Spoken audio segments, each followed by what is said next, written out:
Hello. For this chapter, chapter 19, we are going to talk about job costing and cost allocation.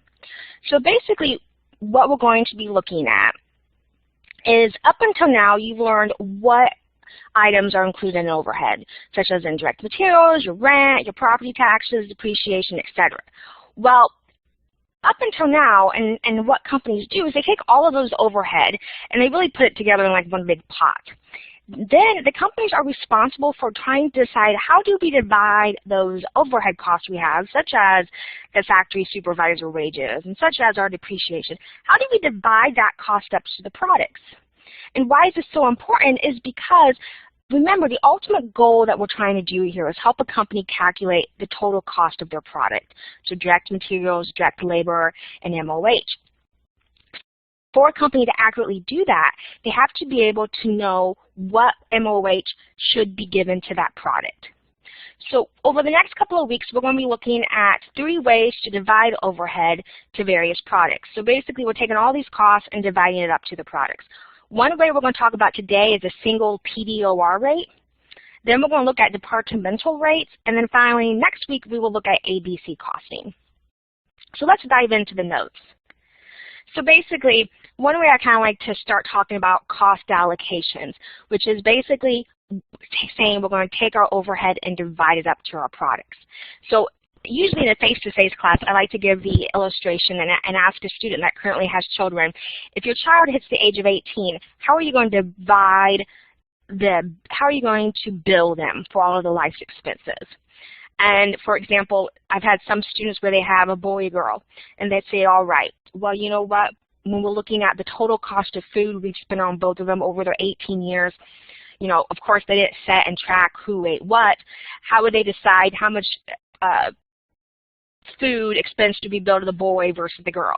And some of them have said, well, our boy eats more than the girl. And sometimes I've had to be flipped to where the girl eats more than the boy. So they say, all right, well, you know what, we're going to base it on their weight. Whoever weighs more is going to get billed more, etc. So companies have to do the same way too. They have to figure out a way to take those overhead costs and divide it up to their products based on some type of factor. So first of all, before we dive into that, why do we want to do this? Well, first of all, for pricing. For a company to truly know what they should sell their product as, they need to know the cost of it. And up until now, we have not been in the position where we have to calculate the overhead for each individual product. Inventory valuation. So as you guys learned in A211, inventory is a current asset that sits on the balance sheet. For us to accurately calculate what our inventory cost is, we need to be able to take this overhead and divide it up to our products. In addition, other allocation of cost is not just overhead.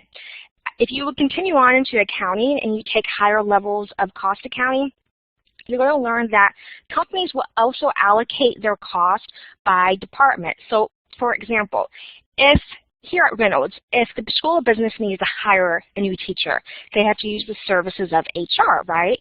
Well, HR wants to make sure that their services are not just going to be used lightly. So what happens is within a company, even such as Reynolds, is if you use the services of HR, the School of Business internally is going to be billed for that. That's a way of keeping track and control of cost. And another reason why we want to allocate costs is to determine life cycle profitability. So in addition, although we're going to be focusing on overhead, all organizations allocate cost, all right? If we look at a university, especially like BCU, how do they allocate the cost of the janitorial staff among undergraduate programs, graduate programs, PhDs, etc.? In a hospital, if they bought a really new expensive CAT scan machine, how do they allocate the cost of that to the patients? Is it based on the number of minutes the patient is in that machine? Is it based on the type of imaging they're having done, etc.?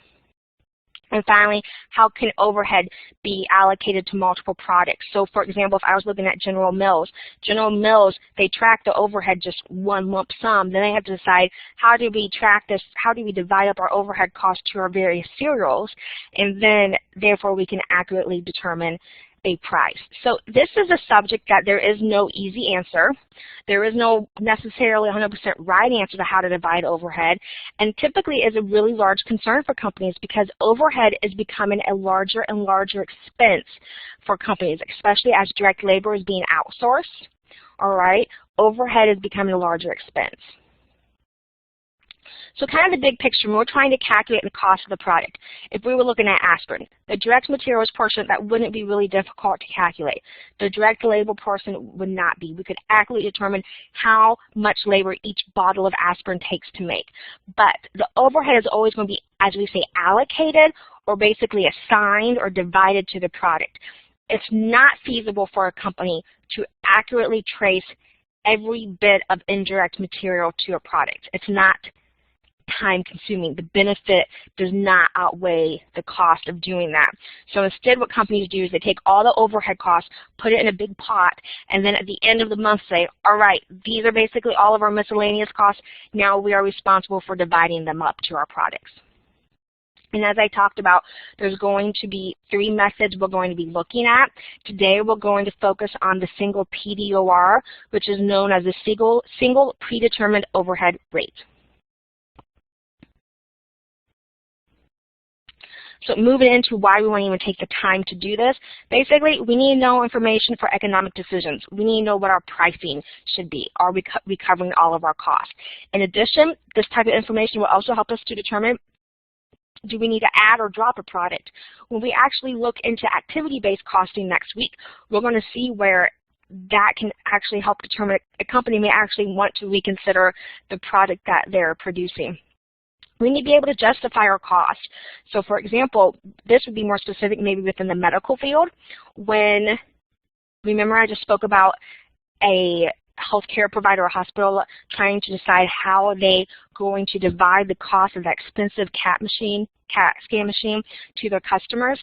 Well, in other words, how do they justify that cost that they're billing to the insurance companies? They have to be able to back that up. We have to be able to measure income and assets for external reporting. And basically, in other words, the inventory for financial reporting and taxes. So we need to know direct material, direct labor, and overhead. And as I mentioned, given the example of J. Sargent Reynolds billing the other schools of the departments for any use of HR, that's a way to control cost.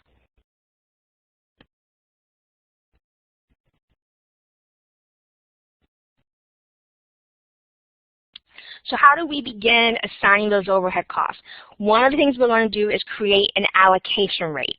So in this example, I had a student that had 2 kids, and he had a daughter and a son. And in this case, the daughter weighed 110 pounds and the son weighed 160 pounds. And he said, all right, I estimated that over the life of 18 years, they cost me about $30,000 in food, both of them. So he said, how am I going to divide that up to the daughter and the son? He did it based on their weight. Now this is really a hypothetical scenario. So for example, for the son, he would take, the son weighs 160 pounds out of a total of 270 pounds between the son and daughter combined. This is known as the allocation rate. So the son, if I took the 160 pounds he weighed over the total amount of 270 pounds, he would be billed about $17,778 for food. This is an example of an allocation rate. This is simply saying how we're taking the overhead and dividing it up. It may be written something such as this, $34 per labor hour. It even could be written as 119% of material cost. So here's the steps in the allocation process. First, you need to know the product you're trying to assign the overhead cost to. Then you need to be able to know the total amount of overhead cost that you need to divide up. Then you have to choose an allocation base. Now, you will always be given what the allocation base is. So what do I mean by allocation base? Up here when we were looking at Eric's children, he used pounds, their weight, as the way of dividing up the overhead, the food bill, excuse me. A company could use labor hours, machine hours as a way of dividing up the overhead to the products.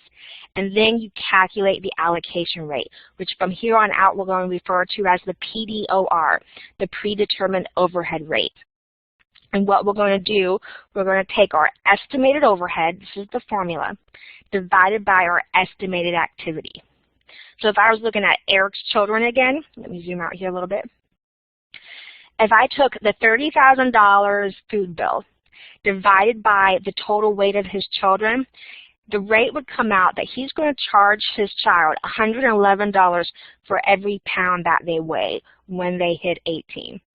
Now, my little sense of humor says, if you really want to control childhood obesity, this is the way we should be looking at it. I'm just joking, but that's the first thing that popped in my mind when I was in class and we calculated this rate for his children, because I was thinking, boy, oh boy, if my parents would have said, hey, when you hit 18, we're going to charge you $111 for every pound you weigh, boy, oh boy, I would have been on that treadmill every day. So this is my opinion, that I should write Michelle Obama and tell her how we should control childhood obesity by billing kids. All right, and I'm really joking, by the way. So once we know the PDOR, once we know the rate, then we can assign the overhead cost to the product, or in this case, we can bill the children. So for the daughter, we're going to bill her $111 for every pound she weighs, and she weighs 110 pounds, so she's going to be billed $12,210. So to calculate the overhead rate, let's review. We are first going to take the estimated overhead, total estimated overhead, and make sure, please put total up there, divided by total activity. And then to assign the overhead, actually take the overhead and divide it up to our products, we're going to take that rate we calculate up above and times it by the actual activity for that product. So it's really not complicated. So